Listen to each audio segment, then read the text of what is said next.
Actively part ले रहे हैं, बाकी लोगों से भी मैं एक्सपेक्ट करूंगा कि आप उसका आंसर्स मुझे देना शुरू करेंगे। नाउ जो next is drag and drop activity. मेरा ख्याल है हम डे 1 से इसको डिस्कस कर रहे हैं कि अगर आप कोई भी एक लिस्ट टाइप करते हैं और आपके पास कॉर्नर पे फिल हैंडल का एक सिंपल ऑप्शन बना हुआ है, जस्ट आप उसको ड्रैग करते हैं तो आपके पास रिजल्ट पॉपुलेट होता है। यही ड्रैग एंड ड्रॉप एक्टिविटी है। लाइक अगर मैंने मंडे अपना टेक्स्ट टाइप किया और मैं नेक्स्ट वीक्स डेज जनरेट करना चाहता हूं तो उसे मैं जनरेट कर सकता हूं सिंपली ड्रैग एंड ड्रॉप से। सीरियल नंबर भी जनरेट कर सकते हैं। अगर आपके पास कोई डेजिग्नेशन की लिस्ट ऑलरेडी मौजूद है और आपने उस पूरी लिस्ट को सिलेक्ट किया हुआ है, राइट, और अगर आप इसको सिलेक्ट करने के बाद ड्रैग करेंगे तो वैसी ही लिस्ट आपके पास दोबारा से पॉपुलेट हो जाएगी। देखें, पहला अकाउंटेंट है, दूसरा सीईओ है, तीसरा मैनेजर है, कंट्री मैनेजर है। तो जो लिस्ट अब आपके पास पॉपुलेट हो रही है वो भी एग्जैक्टली ऊपर वाले फॉर्मेट के अकॉर्डिंगली जनरेट हो रही है। तो ये सिंपल ड्रैग एंड ड्रॉप की एक्टिविटी कि आप कोई भी टेक्स्ट टाइप करें और उसको ड्रैग करें तो आपके पास नेक्स्ट उससे रिजल्ट रेट कॉपीज की रेट होंगी या रिजल्ट्स जनरेट होना शुरू हो जाएंगे। नेक्स्ट है हमारे पास स्टेटस बार। अगर आपके पास कोई न्यूमेरिकल फील्ड्स हैं, जैसे मेरे पास यहाँ पर बेस सैलरी की कोई न्यूमेरिकल फील्ड्स मौजूद हैं और मैं इन तमाम नंबर्स को सिलेक्ट करता हूँ फॉर एग्जांपल, राइट, और मुझे ये देखना है एग्जैक्टली कि इन तमाम नंबर्स को अगर मैं प्लस कर लूँ, ऑल्दो कि अब तक मैंने यहाँ पर कोई भी फॉर्मूला अप्लाई नहीं किया है, ना प्लस किया है, ना माइनस, ना मल्टीप्लाई, कोई और चीज मैंने अप्लाई नहीं की है, राइट। तो अगर मैं इन तमाम नंबर्स को सिलेक्ट करता हूँ तो एक्चुअल में इसकी सम वैल्यू कितनी बनती है। तो अगर आप एक्सेल में नीचे स्टेटस बार को देखेंगे तो यहाँ आपको 3 functions built in status bar में नजर आ रहे हैं। नंबर 1 आपको बताता है कि अगर आप इन तमाम नंबर्स को सम करेंगे तो आपके पास रिजल्ट पॉपुलेट होगा 1159170। यहाँ पर टोटल 21 वैल्यू सेलेक्ट की गई है जिसकी एवरेज अमाउंट क्या बन रही है वो हमें यहाँ पर नजर आ रही है। और ये ज्यादातर स्टेटस बार के अंदर बिल्ट इन होती हैं ये एक्टिविटीज। लेकिन अगर आप इसके अंदर मजीद इंफॉर्मेशन को ऐड करना चाहें या इनको डिसेबल करना चाहें तो सिंपली इन नंबर्स में किसी भी एक वैल्यू पर आप राइट क्लिक कर दें और आप ऑब्जर्व करें कि यहाँ एवरेज, काउंट और सम के ऊपर टिक मार्क अप्लाइड है। तो इसका मतलब है कि ये तीनों फील्ड्स एक्चुअल में आपके पास इनेबल है। अगर मैं यहाँ मिन और मैक्स पर भी चेक अप्लाई कर देता हूँ और फिर अपनी शीट पर कहीं भी क्लिक करता हूँ तो आप देखें यहाँ मुझे बाकी 2 फंक्शंस भी बिल्ट इन मिल रहे हैं। यानी इन तमाम नंबर्स की जो मिनिमम वैल्यू है वो मुझे पॉपुलेट हो रही है, जो मैक्सिमम वैल्यू है वो यहाँ पर मुझे पॉपुलेट हो रही है। तो मुझे एक्चुअल में क्विक रिव्यू लेने में आसानी होती है कि जो नंबर्स मैंने यहाँ पर सेलेक्ट किए हैं उनकी एक्चुअल सेल्स क्या है या एक्चुअल कैलकुलेशंस क्या बन रही है, मिनिमम वैल्यू क्या है, इनमें मैक्सिमम वैल्यू क्या है और टोटल वैल्यूज यहाँ पर, एवरेज वैल्यूज यहाँ पर क्या बनती है वो रिजल्ट है। ऑल्दो कि ये रिजल्ट हम प्रिंट आउट नहीं ले सकते स्क्रीनशॉट के अलावा, लेकिन आप को अगर ये अपने बॉस को इसे सबमिट करना है, आपको अपने डेटाबेस के अंदर शीट के अंदर इसे पॉपुलेट करना है तो you need to learn 5 functions like sum, min, max, count, average, जो कि एक्चुअल में डाटा को स्क्रीन पर भी पॉपुलेट करते हैं और आपको चीजों के प्रिंट आउट्स निकालने हैं, किसी के साथ शेयर करनी है ये बुक, तो ये नंबर्स भी उसके साथ एक्चुअल में मूव हो रहे होते हैं और वही एक्चुअल प्रोफेशनल स्टाइल होता है। तो इंशाल्लाह आगे जब हम कुछ और फंक्शंस को डिस्कस करेंगे तो ये 5 फंक्शंस वहां पर कवर हो जाएंगे। नेक्स्ट टॉपिक है हमारे पास डुप्लीकेट वैल्यूज। अच्छा, एक्सेल में 2 तरह की रिक्वायरमेंट रहती है डुप्लीकेट वैल्यूज की। लेट्स मान के चलें कि एक क्राइटेरिया तो ये कि भी डेटाबेस में किसी भी एक कॉलम के अंदर अगर डुप्लीकेट वैल्यूज है तो वो हाईलाइट कर दे। दूसरा क्वेश्चन ये होता है कि पूरी डेटाबेस में कोई भी रिकॉर्ड जो डुप्लीकेट है वो हाईलाइट कर दे। अच्छा, इसमें मैंने एक एग्जांपल पहले से बना के रखी हुई है, मैंने कॉपी पेस्ट कर लिया रिकॉर्ड को। आप देखें ये जो सलीम नाम का आईडी है ये एक्चुअली रॉ नंबर 2 पे भी नजर आ रहा है और रॉ नंबर 4 पे भी नजर आ रहा है, ठीक है।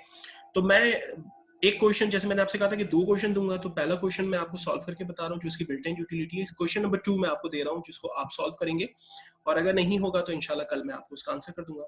किसी भी एक कॉलम के अंदर अगर डुप्लीकेट वैल्यूज हैं और वो आप हाईलाइट करना चाहते हैं तो आप इंटायर कॉलम को सेलेक्ट करें, होम के टैब में आएंगे, कंडीशनल फॉर्मेटिंग पे जाएंगे और यहाँ पर हाईलाइट सेल वैल्यूज में डुप्लीकेट वैल्यू को सिलेक्ट करेंगे और उस डुप्लीकेट वैल्यू को, अच्छा यहाँ यूनिक और डुप्लीकेट दोनों दिया हुआ है, यूनिक वैल्यूज को भी आप हाईलाइट कर सकते हैं, डुप्लीकेट को भी। और डुप्लीकेट वैल्यूज को जो हाईलाइट करना है उसका कलर क्या होगा तो वो हम यहाँ पर डिफाइन करते हैं एंड देन सिंपली ओके करते हैं। आप देखें जो डुप्लीकेट वैल्यूज कॉलम के अंदर है तो वो हमें हाईलाइट हुई नजर आ रही है। अच्छा, मान के चलें कि मैं P1006 को कंट्रोल सी कॉपी कर रहा हूँ और नीचे आकर पेस्ट कर रहा हूँ, तो अगेन देखें ये डुप्लीकेट हो गई और वो रिकॉर्ड ऑटोमेटिकली हाईलाइट हो गए। और अगर ये यूनिक हो गई इंफॉर्मेशन, यानी मैं इसको सिंपल दोबारा से अपने अंडू किया है मैंने, तो ये अपने दोबारा से फॉर्मेट पे चली गई है, तो डाटा यूनिक हो गया और हाईलाइटर भी खत्म हो गया। तो ये तो बड़ी आसान सी यूटिलिटी थी कि आपके पास ईमेल एड्रेसेस है, लेट्स मान के चले, और आप बल्क ईमेल चलाते हैं मार्केटिंग के लिए, आपके पास फोन नंबर है, आपके पास कंपनी का डेटाबेस है, आप एडमिन के अंदर काम करते हैं और आपको ये नहीं पता कि यार आपकी लिस्ट के अंदर एक्चुअल में डुप्लीकेट रिकॉर्ड कौन कौन से हैं, तो ये फास्टेस्ट वे हो सकता है जिससे आप कंपनी के नेम को, डेजिग्नेशंस को या फोन नंबर को या CNIC नंबर को, जो डुप्लीकेट्स अगर आ रहे हैं अकाउंट नंबर को, वो आप ट्रेस कर सकते हैं। लेकिन अगर मान के चलें कि एक CNIC पे बैंक के अंदर 2 अकाउंट ओपन हुए हैं, राइट, तो ये डुप्लीकेट तो नहीं हुआ ना, ये तो एक्चुअल में एक यूनिक इन्फॉर्मेशन हो गई। हो सकता है कि उसने एक इस्लामिक अकाउंट ओपन किया हुआ, हो सकता है उसने कोई डुप्लीकेट दूसरा अकाउंट ओपन किया हुआ, दोनों की ट्रांजैक्शन अलग होगी, दोनों की आईडीज, अकाउंट की जो आईडीज है वो डिफरेंट है, CNIC तो सेम है, लेकिन किसी ना किसी सिचुएशन में ये यूनिक हो जाएगा, राइट। तो अगर मैं ये मान के चलूं कि मुझे इंटायर रॉ जो डुप्लीकेट है वो हाईलाइट करनी, तो कैसे होगी? तो मैं दिखाता हूँ कि ये बड़ा गार्बेज कर देगा, आपको इसे ठीक करके मुझे बताना है। पहले जो मैंने रूल यहाँ पर अप्लाइड किया है, इस रूल को मैं खत्म कर रहा हूँ। सो मैं यहाँ पर क्लियर रूल में जा रहा हूँ, clear rule from entire sheet पे क्लिक करता हूँ, ये तमाम रूल्स खत्म हो गए और मैं अपनी पूरी डेटाबेस को सिलेक्ट कर रहा हूँ। डेटाबेस को सिलेक्ट करने के बाद मैंने कंडीशनल फॉर्मेटिंग में मैंने कहा हाईलाइट करें उन तमाम रिकॉर्ड को जो कि डुप्लीकेट्स हैं, एंड देन सिंपली मैंने ओके किया। और आप चेक करें कि ये तो बड़ा अजीब सा डाटा हो गया है। इसने तमाम कॉलम्स को जाकर चेक किया और जहां जहां उसे डुप्लीकेट वैल्यूज मिली उसे उसने हाईलाइट कर दिया, बिकॉज के कस्टमर सपोर्ट तो यहाँ भी है, यहाँ भी है, यहाँ भी है, तो वो समझ आया कि ये सारे डुप्लीकेट है। हालांकि मुझे ऐसा नहीं चाहिए था, मुझे तो सिर्फ ये चाहिए था कि रॉ नंबर 2 और रॉ नंबर 4 चूंकि डुप्लीकेट है तो सिर्फ वही हाईलाइट होनी चाहिए, रेस्ट ऑफ द रिकॉर्ड किसी ना किसी तरीके से यूनिक है तो वो हाईलाइट नहीं होने चाहिए थे, राइट। आप मुझे ये करके बताएंगे कि अगर डेटाबेस के अंदर डुप्लीकेट रिकॉर्ड्स रॉ के अंदर अगर हाईलाइटेड डुप्लीकेट्स हैं तो एक्चुअल में हम इसे कैसे हाईलाइट करेंगे? रेस्ट ऑफ द रिकॉर्ड्स मुझे हाईलाइट करने की नीड नहीं है। So this is the question number 2। इसके आंसर को हम कल ढूंढने की कोशिश करेंगे। Now the next is copy और वर्कशीट। देखिए, आम सिनेरियो में जब हम लोग कोई वर्किंग शीट क्रिएट कर रहे थे ऑफिस के अंदर, और मान के चलें कि हम एक ऐसी बुक पे काम कर रहे हैं जिसमें बहुत सारी शीट्स हैं, ठीक है, और मुझे क्लाइंट के साथ कोई एक वर्किंग शीट शेयर करनी है, और मुझे सारी पूरी वर्कबुक उसके साथ शेयर नहीं करनी, मुझे अपनी मैनेजमेंट के साथ या अपनी जूनियर टीम के साथ सिर्फ एक ये सिंगल शीट जो मेरे सामने खुली हुई है ये शेयर करनी है। तो इसका तरीका क्या होगा? एक बहुत आसान तरीका ये हो सकता है कि आप इस शीट पर राइट क्लिक करें और यहाँ ऑप्शन अप्लाई करें मूव कॉपी पे, और मूव कॉपी पे आने के बाद इस शीट को चूंकि मुझे किसी दूसरे स्टाफ के साथ शेयर करनी है तो मैं चाहूंगा कि वो एक न्यू बुक के अंदर मेरी ये शीट चली जाए। सो मैंने यहाँ से move select sheet to book में एक न्यू बुक सेलेक्ट किया, और इस न्यू बुक के अंदर मैं इसकी डुप्लीकेट क्रिएट करना चाहता हूँ। ये ओरिजिनल शीट वहां पर नहीं भेजना चाहता, मैं एक डुप्लीकेट भेजना चाहता हूँ। सो मैंने क्रिएट अ कॉपी किया एंड देन सिंपली ओके किया। आप देखें न्यू बुक के अंदर मेरे पास एक न्यू शीट आ गई है जिसमें ऑलरेडी सिर्फ मेरी शीट है और कोई नहीं है। कंट्रोल एस में प्रेस करूंगा, इसे सेव करूंगा और क्लाइंट के साथ या बॉस के साथ या टीम के साथ जिसके साथ भी मुझे शेयर करना है उसके साथ में ये शेयर कर सकता हूँ। तो this is the fastest and easiest way. Control A select all, control C copy, control N new workbook और एंटर कंट्रोल वी। ये भी सही है, आप अगर कॉपी पेस्ट करते हैं इट्स फाइन, आप ये भी कर सकते हैं, बट जो हमने मूव कॉपी शीट की टेक्निक को यूज किया तो इस कमांड को भी हम यूज करते हुए कैसे डुप्लीकेट बनाते हैं ये हमने देखा। अच्छा जी, अगर इसी शीट की, चूंकि ये अटेंडेंस शीट है मेरे पास जनवरी की, ओके रिपीट कर लेता हूं, इसको स्किप कर दें। अच्छा, आप इस पे ना लिखें काइंडली, मैंने कल भी ये रिक्वेस्ट किया था कि जो टॉपिक मैं डिस्कस कर रहा हूं उसकी वीडियो आपके पास अवेलेबल होगी। तो अगर किसी सिनेरियो में आपको लगता है कि स्क्रीन आपके पास बहुत विजिबिलिटी फौरन नहीं हो रही है या कुछ और, तो जैसे कल मैंने वीडियो शेयर की थी, मैं फौरन अभी वीडियो शेयर करने जा रहा हूँ, तो आप वहां से भी इस टॉपिक को रिपीट के फॉर्मेट के अंदर सुन सकते हैं। हमारा टाइम भी सेफ हो जाएगा और डेफिनेटली डुप्लीकेट पढ़ने से कोई फायदा नहीं होगा। तो मैं रिपीट कर देता हूँ आपकी इस रिक्वेस्ट पर, लेकिन आगे से के लिए मेरी रिक्वेस्ट है कि काइंडली आप वीडियो को भी कंसिडर कीजिएगा। अच्छा, अब स्टोरी यह है कि इस शीट की मुझे एक डुप्लीकेट एक न्यू वर्कबुक पे चाहिए, सही है। सो मैंने इस पर राइट क्लिक किया और मैं मूव कॉपी शीट पे चला जाता हूँ, और चूंकि मुझे एक न्यू वर्कबुक के अंदर इसकी कॉपी चाहिए, move select sheet to book, इसी बुक के अंदर नहीं, मेरी बुक का नाम टिप्स एंड ट्रिक्स है, मैं चाह रहा हूँ इस बुक पे नहीं बल्कि न्यू बुक के अंदर मुझे ये डाटा चाहिए। सो मैंने न्यू बुक सेलेक्ट किया और जब मैं क्रिएट अ कॉपी की कमांड को इस्तेमाल करूंगा और ओके करूंगा तो मेरा ये डाटा एक नई बुक के अंदर चला गया, राइट। ये मैंने सिंपल एक टेक्निक बताया। और जब नई बुक के अंदर डाटा आ गया तो मैं कंट्रोल एस प्रेस कर सकता हूँ उस फाइल को, और जिसके साथ भी ईमेल पे मुझे शेयर करना है वो मैं शेयर कर सकता हूँ। और इसी बुक के अंदर अगर मान के चलें ये अटेंडेंस की शीट है, सपोज करें कि मैं आरईसी हेड हूँ या मैं अपनी कंपनी के अंदर एक हेड हूँ और मुझे स्टाफ की मैनुअल अटेंडेंस लेनी होती है, ठीक है। तो मैंने एक फॉर्मेट बना दिया और ये फॉर्मेट जनवरी 2019 का है। फैब के अंदर भी मुझे डेफिनेटली यही, अगर एम्प्लॉय सारे सेम है तो मुझे यही शीट दोबारा चाहिए लेकिन आगे का सारा रिकॉर्ड नहीं चाहिए, तो मैं इसी शीट की डुप्लीकेट बना दूंगा, right click, move a copy sheet. अब की बार मुझे ये शीट इसी बुक के अंदर चाहिए। सो मैंने यहाँ पर जिस जगह पर ये शीट चाहिए, सपोज करें मैंने इसको location they the copy of worksheet में और एक डुप्लीकेट बना दिया एंड देन ओके कर दिया। आप देखें एग्जैक्टली इसके बराबर में मेरे पास एक नई शीट आ गई, राइट। सो अगर पहली शीट मेरे पास जैन की थी, सेकंड शीट का नाम मैंने डबल क्लिक करके फैब कर दिया, अटेंडेंस फैब में जाकर मैंने ये तमाम रिकॉर्ड्स मिटा दिए क्योंकि ये नया डेटाबेस है। डेट को मैंने यहाँ पर करेक्शन कर लिया, राइट। तो जैसे जैसे मैं करेक्शन यहाँ पर परफॉर्म कर रहा हूँ ऑटोमेटिकली मेरे पास जो डिटेल्स हैं वो करेक्ट होती जा रही हैं, शीट मेरी अपडेट होती जा रही है, राइट। ये देखें पूरा डाटा मेरे पास अपडेट हो गया और मेरी फैब की शीट जो है वो within no time create हो गई। तो जैसे मैंने कहा कि कुछ लोग control A select all shortcut है, कंट्रोल सी कॉपी करते हैं, बराबर में एक शीट बनाते हैं, पेस्ट करते हैं। ये तरीका भी सही है आप अगर ऐसा करना चाहें, मैं करके दिखा देता हूँ। मैंने किया control A select all, control C copy, shift F11 हमने कल डिस्कस किया था न्यू शीट क्रिएट करने की शॉर्टकट है, एंड देन एंटर। ये शीट मेरे पास पॉपुलेट हो गई और इस पर शीट पर जाकर मैंने इसका नाम कर दिया फॉर एग्जांपल मार्च, और यहाँ मेरे पास एक न्यू शीट अवेलेबल हो गई। तो विद इन नो टाइम मैंने एक नई शीट यहाँ पर डेवलप कर दी। इस शीट पर मैं करेक्शन कर लेता हूँ मार्च का मंथ, एंटर, ऑटोमेटिकली आप देखें तमाम इंफॉर्मेशन अपडेट हो गई। तो ये भी तरीका पॉसिबल है। Now the next is undo redo. I believe, मेरा ख्याल है सबको पता होगा कि हम में से एक्सेल का जो यूजर है उसको एक्सेल में कुछ चीजों के बारे में जानना जरूरी है। उसमें नंबर 1 फिल्टर के बारे में उसे पता होना चाहिए, फाइल को सेव कैसे करते हैं उसे पता होना चाहिए, राइट। डाटा एंट्री कैसे होती है, रॉ कॉलम के कॉन्सेप्ट्स क्या होते हैं, सेल्स क्या होते हैं, ये बेसिक इन्फॉर्मेशन उसे पता होनी चाहिए। इसी तरह से कंप्यूटर के एक बेसिक यूजर को डेफिनेटली अंडू रीडू का पता होता है मेरे ख्याल में, ठीक है। तो कंट्रोल जी अंडू की शॉर्टकट है। Undo means one step back. Let's मान के चलें कि अगर मैं किसी भी रीजन से इस डाटा को डिलीट कर देता हूँ और मुझे लगता है कि यार ये मुझसे मिस्टेक हो गई और मुझे ये डाटा वापस रिट्रीव करना है, वापस चाहिए फौरन से, इमीडिएटली, तो मैं कंट्रोल जी प्रेस कर सकता हूँ, ये डाटा मेरे पास दोबारा से रिट्रीव हो जाएगा, दोबारा से अवेलेबल हो जाएगा, ठीक है। लेकिन वंस अगर आप इसको डिलीट कर देते हैं, फॉर एग्जांपल आप इसको सेव कर देते हैं, आपने बहुत सारा काम दोबारा से कर लिया और बहुत देर के बाद आपको ख्याल आता है कि यार ओ ये तो मैंने गलती कर ली, तो अंडू अंडू अंडू करेंगे तो 20 टाइम्स बैक हो सकता है ये, उससे पिछले स्टेप्स को वो याद नहीं रखता।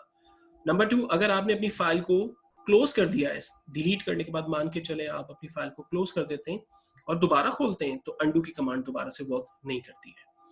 अगर आपने शीट को डिलीट कर दिया किसी भी रीजन से एक्सेल में और आप वर्कबुक को सेव कर देते हैं तो अंडू की कमांड काम नहीं करती। अंडू के जरिए शीट वापस नहीं आ सकती है। सिर्फ एक ही तरीका है कि अगर आपसे गलती से शीट डिलीट हो गई है, आप सेव ना करें, अगर नहीं किया है तो गुड, फाइल को इमीडिएटली क्लोज करें, फाइल को दोबारा से ओपन करें, आपकी शीट अवेलेबल हो जाएगी। अगर वंस आपने डिलीट करके फाइल को सेव करके क्लोज कर दिया तो फिर ये शीट वापस नहीं आएगी, फिर हमें कुछ मैक्रोज की कमांड अप्लाई करनी होगी जिससे उस शीट को हम ले सकते हैं। ये पॉसिबल तो है जरूर। Now the next is auto format. Actual के अंदर आप देख सकते हैं यहाँ पर अगेन एक सेल्स की डेटाबेस है जिसमें तमाम स्टोर्स के नाम है, ब्रांड है, टाइप है, जेंडर है, साइज है, कलर है, कैटेगरीज है, सेल प्राइस है। अब आप देखें यहाँ पर सेल जो प्राइस है वो प्रॉपर्ली पॉपुलेट नहीं हो रही है, ठीक है, डेट नहीं प्रॉपर्ली पॉपुलेट हो रही है। और अगर मैं आपको टाइप बताऊं तो यहाँ पर टाइप के अंदर भी काफी चीजें मिसप्रिंट है। ये देखें फार्मूला बार से मुझे पता चल रहा है, यहाँ देखें ये फार्मूला बार से मुझे पता चल रहा है। तो अगर मैं वन गो में तमाम कॉलम को इस तरह से फिक्स करना चाहूँ। कल के सेशन में हमने देखा था कि किसी भी कॉलम के यानी आई और जे कॉलम के बीच में अगर मैं रहता हूँ और माउस का साइन इस तरह से प्लस में तब्दील होता है और मैं डबल क्लिक करता हूँ तो ऑटोमेटिकली इस कॉलम को जितना स्पेस रिक्वायर्ड है उतना स्पेस मिल जाता है। लेकिन मान के चले कि यहाँ पर तो मेरे पास काफी ज्यादा कॉलम्स हैं और इन तमाम कॉलम्स को अगर मुझे वन गो के अंदर ऑटो फिट करना है कि जितना स्पेस इसको रिक्वायर्ड है उतना मिल जाए, तो आप क्या करते हैं, ए से पहले वन के ऊपर वाले बॉक्स पे क्लिक करते हैं और किसी भी एक कॉलम के बीच में माउस रखते हैं। जब इस तरह से प्लस का आइकॉन बन जाता है और आप डबल क्लिक करते हैं तो आप देखें एंटायर डेटाबेस आपकी ऑर्गेनाइज हो जाती हैं। जितना स्पेस जिस कॉलम को रिक्वायर्ड था उतना स्पेस इसे मिल जाता है और डाटा जो है वो टोटल विजिबल हो जाता है। तो this is the fastest and easiest वे जिससे आप अपने डाटा को, कॉलम्स को ऑटो फिट करते हैं। Next is format painter. देखिए मान के चलें कि मैं किसी भी एक रिकॉर्ड को हाईलाइट करता हूं किसी भी एक सिनेरियो में, ठीक है, एक एग्जांपल मैं आपसे शेयर कर रहा हूं। लेट्स मान के चलते हैं कि ये डाटा है मेरे पास, मैंने इसे बोल्ड किया और मैंने इसके कलर को रेड किया और इसकी साइज को लिटिल बिट इंक्रीज की और इसे सेंटर लाइन किया। अब एग्जैक्टली यही फॉर्मेटिंग मुझे यहाँ रिकॉर्ड नंबर 6 पर भी चाहिए, सेम फॉर्मेटिंग। तो क्या मैं यही 3 स्टेप यहाँ पर भी करूँ? और मान के चलें कि ऐसा मुझे रिकॉर्ड नंबर 10 पे भी चाहिए, रिकॉर्ड नंबर 15 पे भी चाहिए, तो क्या एवरी टाइम मुझे ये स्टेप्स रिपीट करने होंगे? तो इसका आसान तरीका क्या है कि आप इस रिकॉर्ड को सिलेक्ट करते हैं, होम के टैब में फॉर्मेट पेंटर को सिलेक्ट करते हैं और जिस रिकॉर्ड को आप वैसा ही बनाना चाहते हैं ब्रश की मदद से उन सेल्स को आप हाईलाइट करते हैं। आप देखें एग्जैक्टली ये रिकॉर्ड वैसे ही हो गए जो आपने चाहा था। तो ये एक्चुअल क्राइटेरिया है और आप फॉर्मेट पेंटर पर क्लिक करते हैं, एक ब्रश आपके पास अवेलेबल हो जाता है। इस ब्रश की मदद से आप उन सेल्स को सिलेक्ट करते हैं जिसको आप एग्जैक्टली वैसा ही बनाना चाहते हैं जैसा कि क्राइटेरिया में दिया हुआ है। अच्छा, वंस अगर आप इसको सिलेक्ट करते हैं ना तो एक ही दफा ये ब्रश अवेलेबल होता है, नेक्स्ट टाइम फिर ये खुद से ऑफ हो जाता है। लेकिन अगर मान के चलें कि आपको बहुत सारे सेल्स रॉस को जो है वो हाईलाइट करना था और ये एक्शन रिपीट करना था बार बार, तो आप इस फॉर्मेट पेंटर के ब्रश पे डबल क्लिक कर देते हैं तो ये ब्रश फिर इनेबल रहता है, आपका डिसेबल नहीं होगा। देखिएगा मैं करके दिखा रहा हूँ, ये फॉर्मेट पेंटर मैंने डबल क्लिक किया है, ब्रश इनेबल हो गया, ब्रश का ऑप्शन अवेलेबल है। रॉ नंबर 14 पे मैंने इसको अप्लाई किया, ठीक है, अभी स्टिल देखें ब्रश मेरे पास इनेबल है, ये ऑफ नहीं हुआ। रॉ नंबर 13 पे मैंने इसको अप्लाई किया, राइट, इनेबल है ब्रश। रॉ नंबर 8 के ऊपर मैंने इसे अप्लाई किया, ब्रश इनेबल है स्टिल। और अब मुझे अगर इस ब्रश को ऑफ करना है तो मैं स्किप बटन प्रेस कर सकता हूं या फिर मैं उसी फॉर्मेट पेंटर के आइकॉन पे क्लिक करूंगा तो ऑटोमेटिकली मेरे पास ये ब्रश डिसेबल हो जाएगा। नाउ द लास्ट टॉपिक आज के सेशन का, सेल पे मैसेज अगर मुझे देना है तो कैसे पॉसिबल होगा। देखें किसी स्टाफ की अटेंडेंस के पूरी एक शीट मैंने यहाँ पर मैनेज की हुई, ठीक है, किसी ने यहाँ पर कोई एब्सेंट नहीं किया और मैं चाहता हूँ कि यार ये बहुत अच्छा इसका फीडबैक है, कोई एब्सेंट नहीं है, 100% अटेंडेंस है और मुझे एक्सीलेंट देना है या मार्वलस इस तरह का सॉर्ट ऑफ कोई कमेंट देना है। लेकिन वो कमेंट सॉर्ट ऑफ ऐसा होगा कि जो नजर नहीं आ रहा होगा लेकिन उस पर एक रेड रंग का इंडिकेटर होगा जो कि एक्चुअली पॉपुलेट करेगा कि इस पे कमेंट्स है। ये मैं एक एग्जांपल दे रहा हूँ, ठीक है। आमतौर पे फाइनेंस के अंदर लोगों को पता होता है कि यार ये वैल्यू एक्चुअल में जो पॉपुलेट हो रही है बजट है या एक्चुअल है, अगर इसके अंदर वेरिएंस आ रहा है तो ये वेरिएंस क्यों आ रहा है, इसके रीजंस क्या है, तो उसके रीजंस छोटी सी डिस्क्रिप्शन वो कमेंट्स के अंदर डाल देते हैं ताकि जब वो मैनेजमेंट के साथ उसको शेयर करें तो एक्जैक्टली उन्हें मैनेजमेंट को वो समझा सके। तो मुझे यहाँ पर इसी तरह से कमेंट्स टाइप करना है 100% अटेंडेंस का, तो मैंने इस पर राइट क्लिक किया और मेरे पास ऑप्शन अवेलेबल है इंसर्ट कमेंट्स का, ठीक है। इंसर्ट कमेंट्स में आने के बाद फॉर एग्जांपल 100% अटेंडेंस और मैंने सिंपली एक टेक्स्ट टाइप किया और कहीं खाली सेल पर टाइप क्लिक कर दिया तो आप देखें उस सेल पर जहां मैंने कमेंट्स दिया हुआ है एक छोटा सा रेड रंग का इंडिकेटर मुझे नजर आ रहा है। इस इंडिकेटर के ऊपर मैं माउस ओवर कर रहा हूं तो ऑटोमेटिकली मुझे इससे रिलेट इंफॉर्मेशन नजर आ रही है जो मैंने उस कमेंट्स के अंदर दी है और अगर मैं माउस हटा रहा हूं उस पर तो वो कमेंट भी ऑटोमेटिकली ऑफ हो रहा है। अगर मुझे इस कमेंट को दोबारा से एडिट करना है या डिलीट करना है तो अगेन मैं इस सेल पर राइट क्लिक कर सकता हूं और आप देख सकते हैं कि यहाँ पर अब ऑप्शन अवेलेबल है एडिट और डिलीट के, तो मैं इनमें से किसी भी ऑप्शन को यूज करते हुए अपने कमेंट को आइदर एडिट करना चाहता हूं तो कर सकता हूं और अगर उस कमेंट को मैं डिलीट करना चाहता हूं तो मैं उस कमेंट को डिलीट भी कर सकता हूं। सो ये मेरे पास एक